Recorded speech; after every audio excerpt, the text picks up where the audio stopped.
La semana pasada estuvimos estudiando el capítulo 8 de Primera de Corintios. Y el tema que estuvimos estudiando era con respecto a cómo nosotros como creyentes tenemos ciertas libertades a causa de nuestro conocimiento de la palabra de Dios. Específicamente en Corinto, toda la comida que se vendía en el mercado, en su mayoría, era ofrecida a ídolos antes de ser vendida. Entonces, habían hermanos que por su conocimiento de la Escritura habían llegado a la conclusión de que un ídolo no era nada, que un ídolo solamente era un pedazo de palo o un pedazo de piedra o un pedazo de metal, y que si una persona presentaba un alimento delante de un pedazo de madera y luego lo vendía, no le hacían nada a ese alimento y que podía ir, comprarlo y comerlo. Esa es una libertad que los cristianos tenían por causa de su conocimiento de la palabra de Dios. Pero Pablo les enseña que ellos deben de estar dispuestos a abstenerse de esa libertad si existe una persona en la iglesia que no tiene el conocimiento que ellos tienen. Porque habían personas que venían de un contexto donde estaban acostumbrados a los ídolos y donde presentar comida a ídolos era algo malo, esa carne para ellos se contaminaba, ¿verdad? Ese era el conocimiento que tenían, esa era la perspectiva que muchos cristianos tenían. Y habían hermanos con mayor conocimiento que de pronto no les importaba lo que el hermano con menor conocimiento pensaba, y iban y se comían la carne, ¿verdad? Pero Pablo le dice, no, hay que mostrar amor, ¿verdad? No vamos a hacer que por nuestra comida caiga o tropiece un hermano por el que Cristo murió. Ahora, eso fue lo que estudiamos la semana pasada. Ahora, en el texto que vamos a estar estudiando el día de hoy, Pablo va a poner un ejemplo con respecto a esto que él practicaba en su propia vida. Él va a dar un ejemplo en su vida, o algo de que él hacía en su vida, y con lo cual ilustraba esta verdad. Les comenté de que como creyentes nosotros tenemos ciertas libertades por causa de la palabra de Dios, derechos, ¿verdad? Pablo, como siervo de Dios, tenía un derecho, hermanos. El derecho que tenía Pablo era de pedir a la iglesia que le sostuviera económicamente. Ese era un derecho que como siervo de Dios él tenía. Pero Pablo, por amor a las personas y para no poner obstáculo al evangelio, decidió renunciar a ese derecho que él tenía. Eso es lo que él nos va a mostrar aquí. Sin embargo, aunque un siervo de Dios pueda disponer de ciertos derechos, de renunciar a ciertos derechos, esto no significa que no los tenga. Y Pablo esto es lo que Pablo va a desarrollar en el texto que vamos a estar estudiando el día de hoy. Ahora bien, si usted está aquí por primera vez y de pronto está pensando, wow, me invitaron aquí solo para escuchar que hay que darle dinero a los pastores. Quiero decirle que aquí en la iglesia estudiamos la Biblia capítulo por capítulo, versículo por versículo. Ustedes, los que llevan años aquí, saben de que no vamos a estudiar, no estudiamos todo el tiempo con respecto al dinero y todo eso, ¿verdad? Sino que, hermanos, es lo que tocó para hoy, ¿verdad? Es el capítulo 9 de Corintios, ¿verdad? Entonces, ahora, si la iglesia, hermanos, va a apoyar económicamente a una persona, a un siervo de Dios, más vale que esa persona sea un verdadero siervo de Dios, porque se puede imaginar estar apoyando a un engañador. ¿Cuántos estafadores andan por ahí utilizando el nombre de Dios y la Biblia para aprovecharse de la gente? Andan muchos. Ahora, ¿Se imagina que como iglesia nosotros apoyáramos económicamente a una persona que está predicando el error? Es problema, ¿verdad? Es por eso que Pablo, antes de hablar con respecto al derecho que él tenía y al que por supuesto decidió renunciar, primero él habla con respecto a la genuinidad de su ministerio como apóstol. Pensando en esto, quisiera invitarles a abrir sus Biblias e ir a 1 Corintios capítulo 9, versículo 1 al versículo 3. 1 Corintios capítulo 9, versículo 1 al 3. Mira lo que dice el apóstol Pablo. No soy apóstol, no soy libre, no he visto a Jesús el Señor nuestro, no sois vosotros mi obra en el Señor. Si para otros no soy apóstol, para vosotros ciertamente lo soy, porque el sello de mi apostolado sois vosotros en el Señor. Contra los que me acusan, esta es mi defensa. Habían personas que estaban criticando a Pablo, que lo estaban acusando. ¿De qué? De que no era un verdadero apóstol. Entonces aquí en las primeras 4 preguntas que él hace, él muestra 4 principios de por qué él sí es un verdadero apóstol de Jesucristo. Primero, lo primero que él dice es, no soy libre. ¿Por qué digo eso, hermanos? Porque en el griego no soy libre es lo primero y luego no soy apóstol lo segundo. Entonces él empieza diciendo, no soy libre. Ahora, ¿cuál es la idea de que Pablo diga que no es libre? La respuesta implícita en cada una de estas preguntas es que sí, ¿ok? Pablo es libre. ¿En qué sentido? ¿En qué sentido? Que él no hace el ministerio de apóstol porque esté obligado a hacerlo. No era porque tuviera algún compromiso económico, social, político con alguna persona, la razón por la cual él servía como apóstol, sino que él lo hacía voluntariamente, libremente, sin esperar nada a cambio. ¿Sabe? Así es como un siervo de Dios debe de vivir. No sirve a Dios porque vaya a obtener ganancia. Ahora, ¿por qué digo que esto es lo que está refiriéndose el apóstol Pablo? Ahí mismo en ese capítulo, si ustedes bajan al versículo 18 y versículo 19, él habla con respecto a esto. Miren lo que dice el 18. ¿Cuál pues, dice, es mi galardón? Que predicando el evangelio presente gratuitamente el evangelio de Cristo, para no abusar de mi derecho en el evangelio.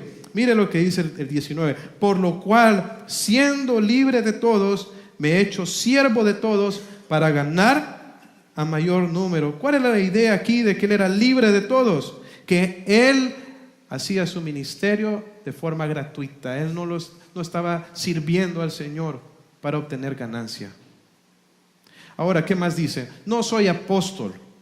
Y la respuesta es, sí, por supuesto que era apóstol. Ahora, ¿por qué algunas personas ponían en duda el apostolado de Pablo?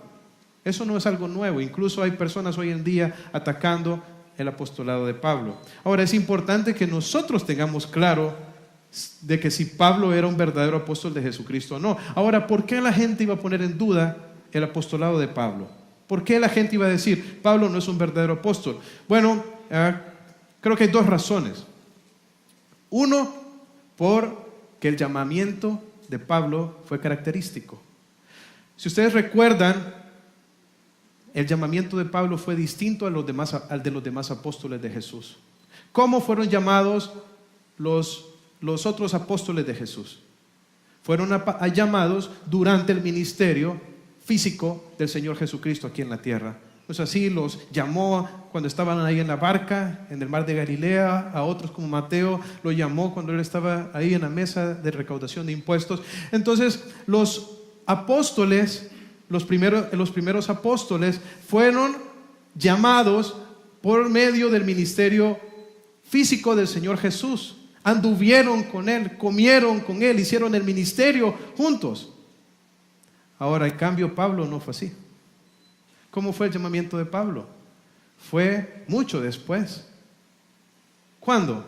Cuando él iba camino a Damasco para meter cristianos. Ya para este punto Jesús había ascendido, ya Jesús había resucitado, ya todos esos eventos habían pasado, y viene Jesucristo y se le aparece en el camino a Damasco, lo tira al suelo y le dice: Saulo, Saulo, ¿por qué me persigues? ¿Y quién eres, Señor? Yo soy Jesús, ¿verdad?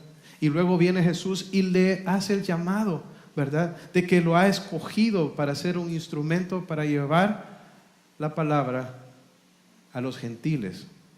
Entonces, el llamamiento de Pablo fue distinto al de los demás apóstoles. Ahora, otra razón, creo yo, por la cual era difícil para algunos asimilar el apostolado de Pablo es porque ya habían completado el número. Si ustedes recuerdan, Judas traicionó al Señor, cayó del ministerio del apostolado.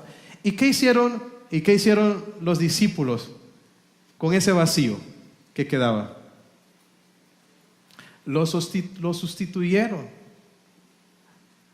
Ahora, ¿cuántos buscaron para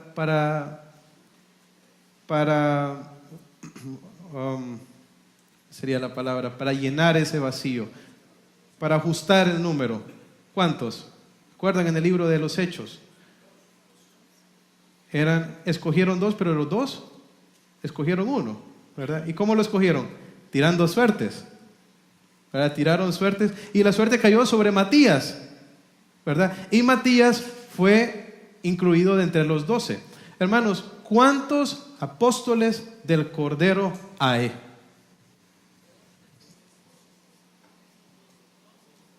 12. Y entonces, si todos los que andan por ahí diciendo que son apóstoles del Cordero,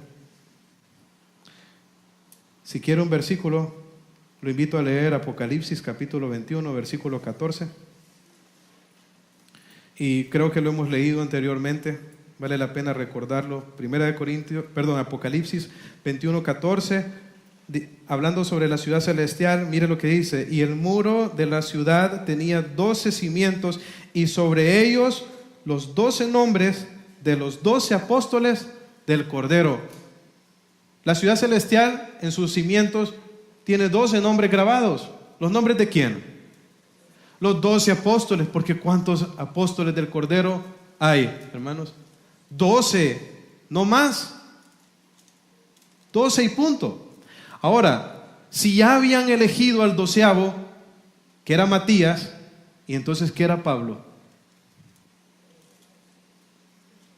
¿El 13? No puede ser. Entonces algunas personas ponían en duda el apostolado de Pablo debido a esto. Sin embargo, hay una diferencia entre Matías y Pablo, hermanos. Matías fue elegido por suerte.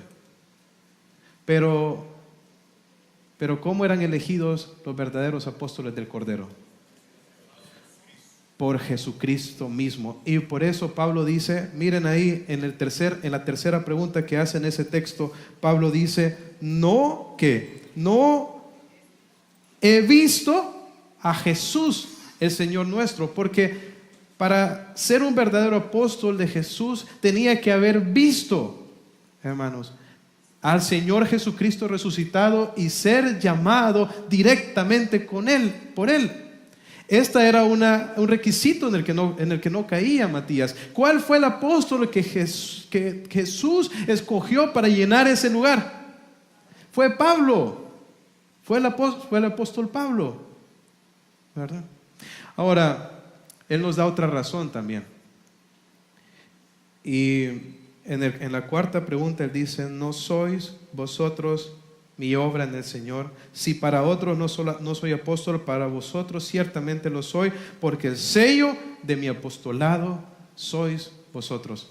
Y miren, de las primeras razones que da, hermanos, de ninguna de ellas dice que son el sello de su apostolado. Esta cuarta es la más grande, es la mayor. ¿Cuál era la mayor evidencia de que Pablo era un apóstol genuino de Jesús? ¿Sabe qué? El fruto de su ministerio en las personas. Eran las mismas personas. Las personas que Dios había traído a conocer a Cristo, aquellas personas que habían sido transformadas, que habían sido edificadas a través del ministerio del apóstol Pablo. Esos eran la mayor evidencia, estas personas eran la mayor evidencia de que este hombre era un verdadero siervo de Dios. Y no solo los corintios, hermanos, sino todas las iglesias que fueron abiertas por el apóstol Pablo. Y no solo esas iglesias, sino nosotros mismos, hermanos, porque la mayoría del contenido del Nuevo Testamento fue escrito por el apóstol Pablo. Nosotros, hermanos, hoy en día, 2000 años después, somos fruto del ministerio del apóstol Pablo, al igual que lo fueron los corintios. Y ese era el sello de su ministerio, el hecho de que Dios le había usado para que personas vinieran a Cristo, para que fueran transformados por el poder de Dios, que encontraran la vida eterna y el amor en el Señor. Ahora, esto es con respecto a Pablo. Ahora, hoy en día, hermanos, ¿cómo podemos nosotros estar seguros que una persona es un verdadero siervo de Dios? ¿Cómo puedo identificarlos? Déjenme darles un principio que dio nuestro Señor Jesucristo. Quisiera que vieran Mateo capítulo 7, versículo 15. Mateo capítulo 7, versículo 15. Dice el Señor Jesucristo: guardaos de los falsos profetas que vienen a vosotros con vestidos de ovejas, pero por dentro son lobos rapaces. Por sus frutos los conoceréis. ¿Acaso se recogen uvas de los espinos o higos de los abrojos? Así todo buen árbol da buenos frutos, pero el árbol malo da frutos malos. ¿Cómo podemos identificar a un falso profeta, hermanos? Por el fruto. O dice aquí que lo vamos a identificar por el tamaño del edificio de su iglesia. Eso dice. Por lo bonito que predica. No, es por el fruto. ¿Y qué significa el fruto? Hermanos, el fruto es su conducta y lo que su enseñanza produce en la vida de las personas. ¿Saben? La Biblia dice en 2 de Pedro que los falsos maestros son personas que prometen libertad, pero ellos mismos son esclavos de corrupción. Son personas que le predican a la gente libertad, pero ellos viven en pecado. Y cuando uno se acerca a ellos y los conoce, se da cuenta. A veces uno juzga a los predicadores en base a lo externo, pero cuando usted se acerca y ve su estilo de vida, se da cuenta que son hombres carnales.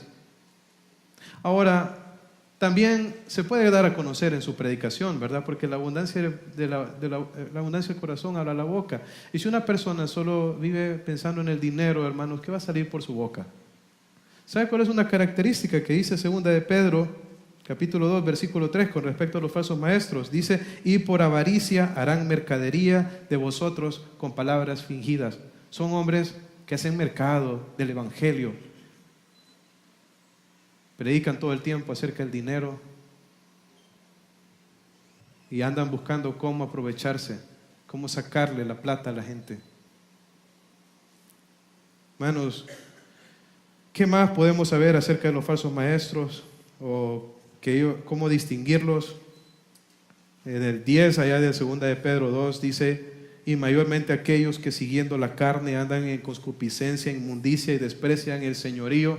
¿Saben? Los falsos maestros son hombres que no se someten al señorío de Cristo, a la palabra de Dios. La predican de pronto, ¿verdad? Pero no se someten a ella. Muchos de pronto ustedes han conocido o han experimentado una relación con una persona que de pronto es un pastor, pero que cuando ustedes lo han tratado de cerca, se han dado cuenta que es una persona que no tiene integridad. Y uno dice, si así son los pastores, yo no quiero saber nada de la iglesia. Pero ¿sabe qué es lo que pasó? Que usted se topó con uno de los falsos maestros. Ahora, dice en el versículo 14, allá en 2 de Pedro: tienen los ojos llenos de adulterio. O sea, son hombres que le ponen la mirada a las muchachas de la iglesia, a las mujeres de la iglesia. Yo he escuchado de muchos que se van con alguna hermana, ¿no es así? Y dejan a la esposa. Dice hablan palabras infladas, seducen con concupiscencia de la carne y disoluciones a los que verdaderamente habían huido de los que viven en error. Son soberbios, son inalcanzables. Hermanos, tengamos cuidado.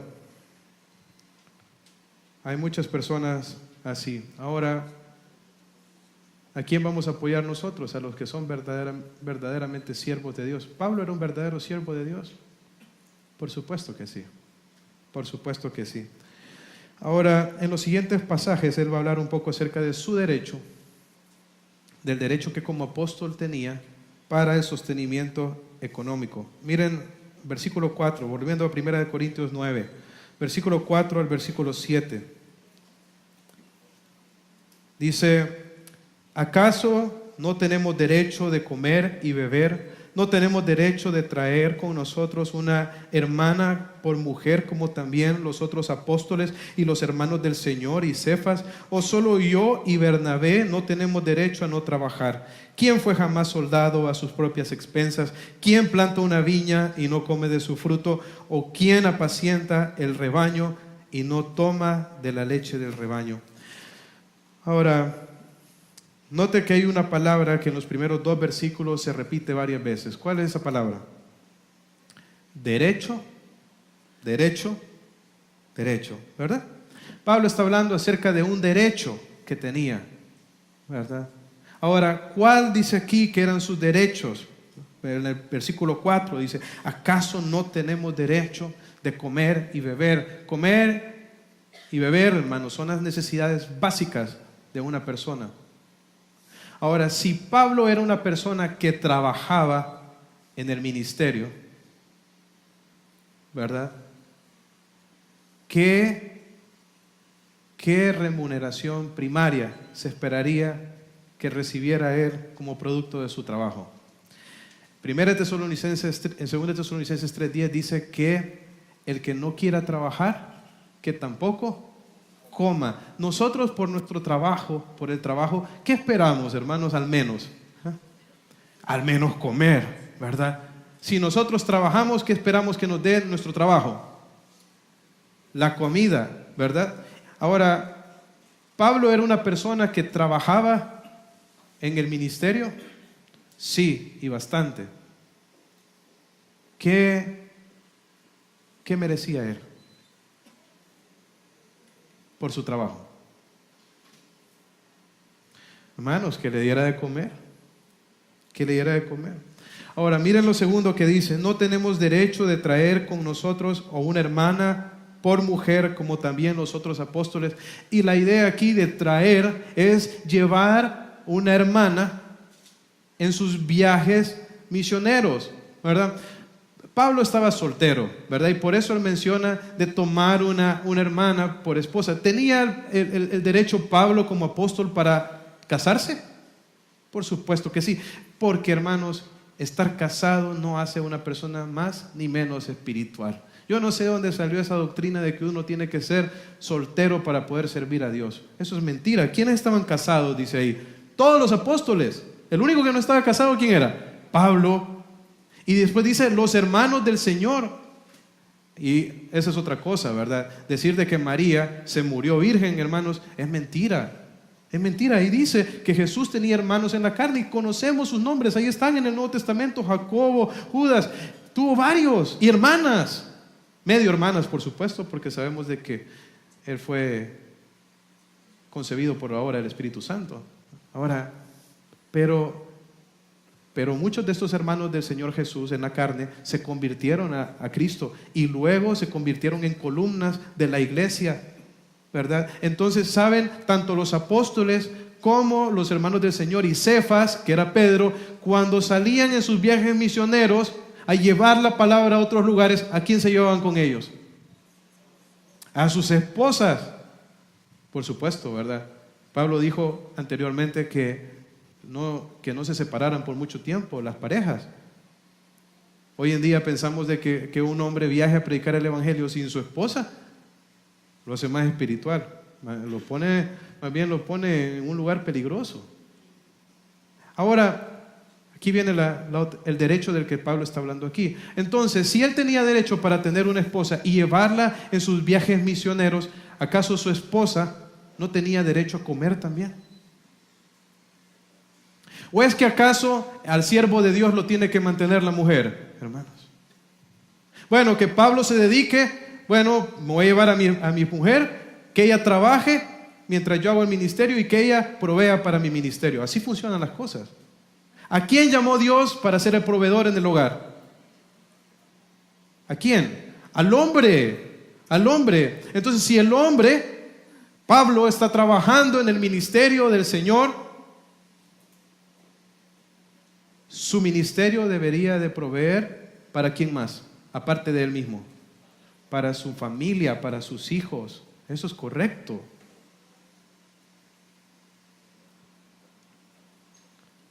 Ahora, dice en el 6, o solo yo y Bernabé, dice, no tenemos derecho a no trabajar. Yo creo que aquí ayuda si ustedes leen Nueva Versión Internacional, porque creo que expresa el significado de esta parte, porque dice ahí en versión internacional, ¿acaso solo yo y Bernabé somos los únicos obligados a trabajar en otras cosas? ¿Sabe? Pablo, cuando llegó a Corinto, no demandó en ningún momento que se le sostuviera económicamente, sino que se puso a trabajar haciendo tiendas. ¿Verdad? Entonces, cuando él dice, ¿somos los únicos acaso que no tenemos derecho para dedicarnos completamente al servicio del Señor, al ministerio de la palabra, o siempre tenemos que tener otros trabajos para poder hacer el ministerio?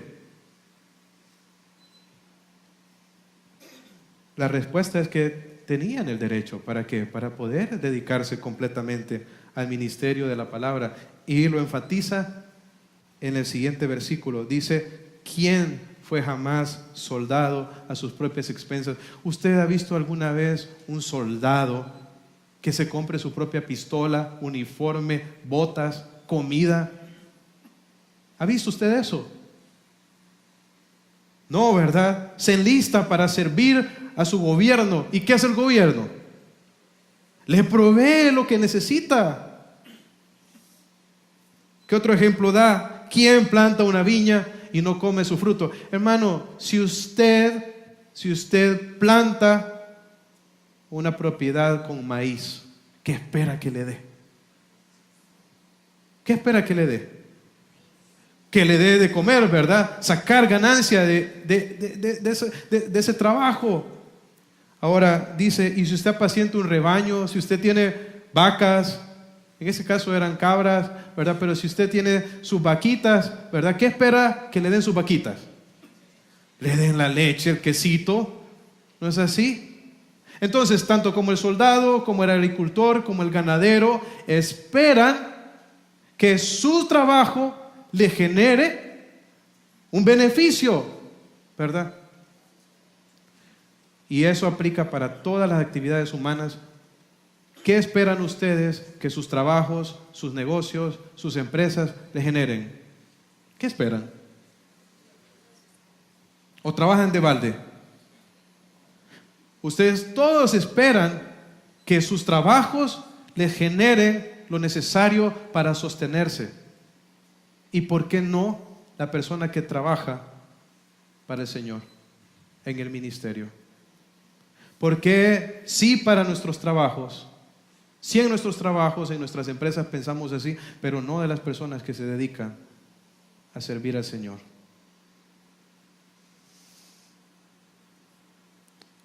Ahora, en los siguientes pasajes, Pablo va a recapitular este mismo principio con un ejemplo que se dio en la ley, en el Antiguo Testamento. Vamos a avanzar, versículo 8 al versículo 11.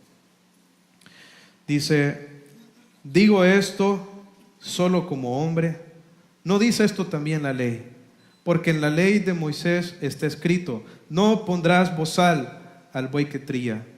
¿Tiene Dios cuidado de los bueyes o lo dice enteramente por nosotros?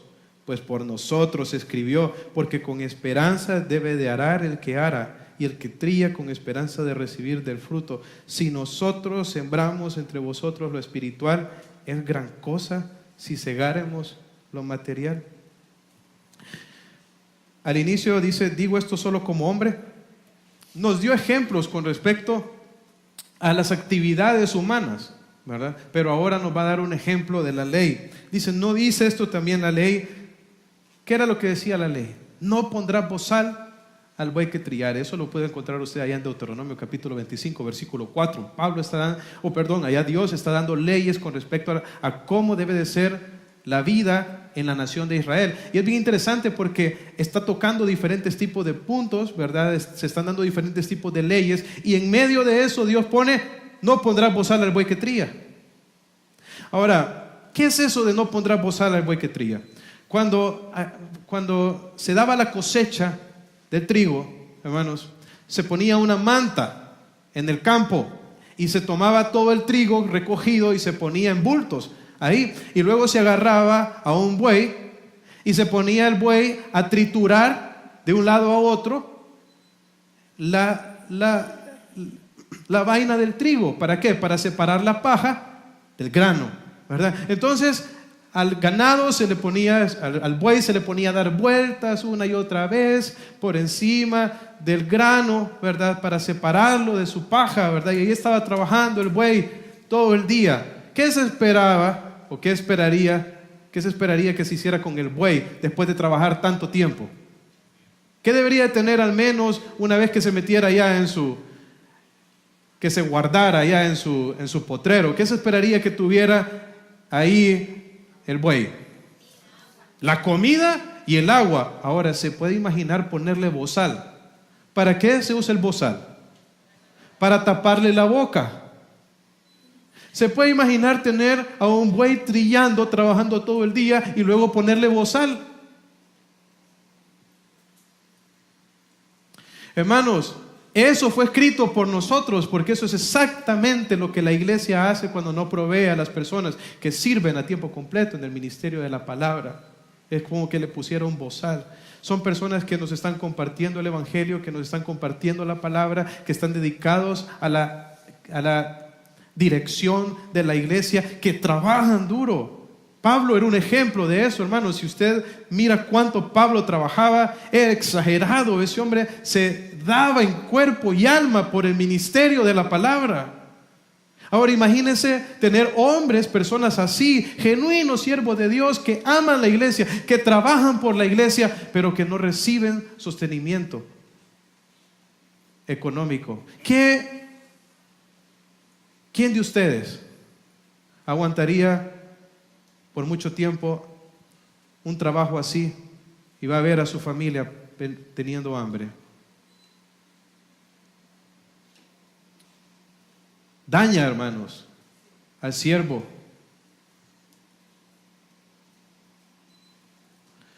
Daña al siervo. Tenemos la responsabilidad de proveer para sus necesidades. Dice ahí, porque con esperanza de arar el que ara y el que trilla con esperanza de recibir fruto. Miren, aunque el siervo de Dios no demande que se haga así con él, no significa que como fruto de su labor no espere el sostenimiento para sus necesidades. Ahora, hermanos, quiero decirles que no digo esto por mí, ¿verdad? Porque claramente no estoy padeciendo hambre. No lo digo por mí, porque realmente Dios ha sido bueno con nosotros, como el pastor Héctor, como siervos aquí en la iglesia. No hay duda de eso. Y cada uno de ustedes nos ha mostrado su amor y generosidad. Pero lo digo porque este es el principio que Dios nos está mostrando el día de hoy y que debemos de tener siempre en nuestra mente. Ahora bien, mira al final lo que dice: si nosotros sembramos entre vosotros lo espiritual, es gran cosa que segáremos de vosotros lo material. ¿Qué es más valioso, hermanos? ¿Qué es más valioso? ¿Lo espiritual o lo material? Solo les voy a dar un ejemplo. Hay muchos aquí que Dios nos ha concedido poder ir a sus casas y presentarles el Evangelio. Y yo sé que muchos no me dejan mentir en el hecho de que cuando llegamos, sus vidas estaban destruidas por las consecuencias de sus pecados. Algunos de pronto al punto del divorcio, frustrados, deprimidos, destruidos. Pero que Dios nos concedió la oportunidad de poderles presentar el Evangelio, y en el momento en que recibieron a Cristo, ¿qué vino a sus vidas, hermanos? Perdón de pecados, restauración, reconciliación, vida eterna, paz, amor, gozo. Y de pronto tenían todos esos problemas, pero no tenían necesidades económicas. Yo lo sé, que muchos de ustedes no tenían necesidades económicas cuando recibieron el Evangelio. Sus necesidades eran necesidades que el dinero no puede comprar. Pero cuando ustedes recibieron a Cristo, entienden. Hay algunos aquí que yo sé que entienden. Entienden que el valor de lo espiritual sobrepasa largamente lo material. Que el dinero no puede comprar lo que solo da Cristo Jesús, hermanos.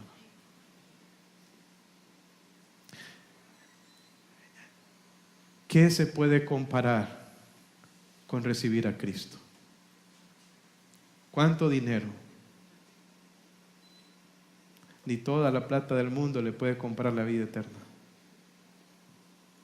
No hay nada que se pueda comparar con recibir a Cristo. Por eso dice Pablo, es gran cosa que cosechemos nosotros lo material. No es gran cosa. Ahora bien, ¿cómo debe de ser la actitud del siervo de Dios? Mira lo que dice el versículo 12. Dice Pablo, si otros participan de este derecho sobre vosotros, ¿cuánto más nosotros? Pero miren, pero no hemos usado de este derecho, sino que lo soportamos todo para no poner ningún obstáculo al Evangelio. ¿Sabe cómo son los verdaderos siervos de Dios? Son personas que no exigen que se les pague, que no se aprovechan de la gente, más bien que están dispuestos a soportarlo todo. Y uno lo ve. Hay iglesias donde no apoyan a sus pastores, pero ahí están esos hombres siguiendo adelante, dando de su corazón por la obra, porque no están ahí por la ganancia, no están ahí por el sustento. Y esa debe de ser la actitud de cada uno de nosotros. No siempre fui pastor, hermanos. Yo tenía mi profesión y con gusto apoyaba el trabajo de la iglesia. Esa debe de ser la actitud de cada siervo de Dios. No exigir, no aprovecharse. ¿Para qué? Para no poner obstáculo al Evangelio. Yo espero que nosotros, hermanos, estemos siguiendo este ejemplo. ¿A quién en esta iglesia le hemos pedido dinero? ¿A quién? ¿A quién le hemos pedido que ofrende? Y el Señor no me deja mentir que a nadie le hemos exigido. Mire, si usted va a dar, es porque ama a Cristo y quiere que su evangelio sea predicado, pero no porque nosotros lo manipulamos, le exigimos o le dijimos que tenía que dar. Que sea la gracia de Dios la que mueva los corazones a ser generosos, y no porque hay un líder que lo está exigiendo. Así era Pablo. Ahora, el hecho que Pablo, hermanos, no recibiera sostenimiento económico de la iglesia de Corinto, porque de pronto en Corinto que una persona recibiera sostenimiento en el trabajo religioso era un obstáculo para la palabra, y Pablo no quería ser un obstáculo. El hecho que él no hubiera recibido sostenimiento de la iglesia no significa que no lo recibió de otras iglesias. Quisiera que vieran 2 de Corintios capítulo 11, versículo 8. Pablo está hablando aquí a la misma iglesia, hermanos. 2 de Corintios 11, 8 al 9. Mire lo que dice: he despojado a otras iglesias, recibiendo salario para serviros ¿a quién? A vosotros. Y cuando estaba entre vosotros y tuve necesidad, a ninguno fui carga, pues lo que me faltaba lo suplieron los hermanos que vinieron de Macedonia, y en todo me guardé y me guardaré de no seros gravoso. De ellos no recibió, pero recibió de otras iglesias. Sí, sí. Él no lo exigió en Corinto. No quería ser obstáculo para el avance del evangelio, pero no significa que no hubieron otras iglesias que sí lo apoyaron en su ministerio. Y esto creo que se enfatiza en los últimos versículos que vamos a leer el día de hoy. Versículo 13 y versículo 14. Volviendo a 1 Corintios 9. Dice, ¿no sabéis, dice, que los que trabajan en las cosas sagradas comen del templo, y que los que sirven al altar, del altar participan?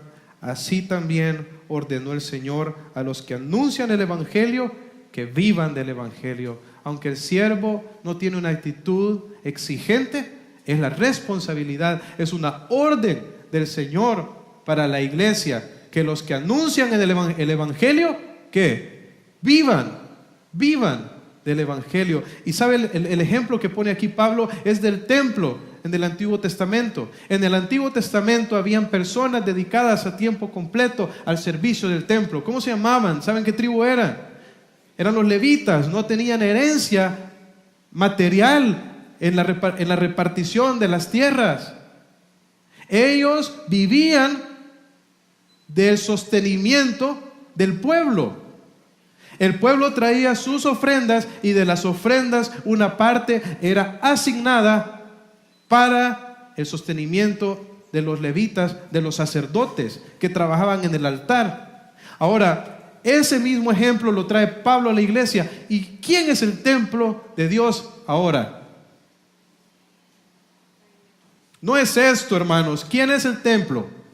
Somos nosotros. Entonces, ¿quiénes son los siervos de Dios? Aquellos que trabajan con la iglesia, en la edificación espiritual de la iglesia. Son las personas que le están compartiendo el evangelio a usted, los que lo están discipulando, los que se dedican a tiempo completo a dirigir, a hacer la obra de Dios. Y estos obreros son dignos de su salario. Ahora, bueno, si no trabajamos, hermanos, no tenemos derecho a comer, ¿no es así? Pero si trabajamos, hermanos, por supuesto que sí. Es lo correcto. La iglesia debe tener una actitud generosa en esta parte. Tenemos la responsabilidad de suplir las necesidades de los siervos de Dios. Es triste a veces ver misioneros en otros lados del mundo que no tienen ni qué comer, porque las iglesias que los enviaron no han cumplido con el compromiso que hicieron al enviarlos. Hermanos, yo anhelo y es mi deseo que eso no vaya a ser el caso de nosotros. Si nosotros enviamos un misionero a otro lugar del mundo, ¿quién lo va a sostener, hermanos? Nosotros lo vamos a hacer. Nosotros lo vamos a hacer. Y si aquí Dios levanta más pastores, personas que amen a Cristo y quieran hacer su obra, ¿quiénes lo van a sostener? Nosotros, hermanos, y me incluyo porque también los pastores ofrendamos de lo que recibimos. Nosotros como iglesia lo vamos a apoyar porque así ordenó el Señor y es lo correcto delante de sus ojos. Vamos a orar. Padre Celestial, te doy gracias por tu palabra y ayúdanos a ser generosos, no porque se nos obligue, sino porque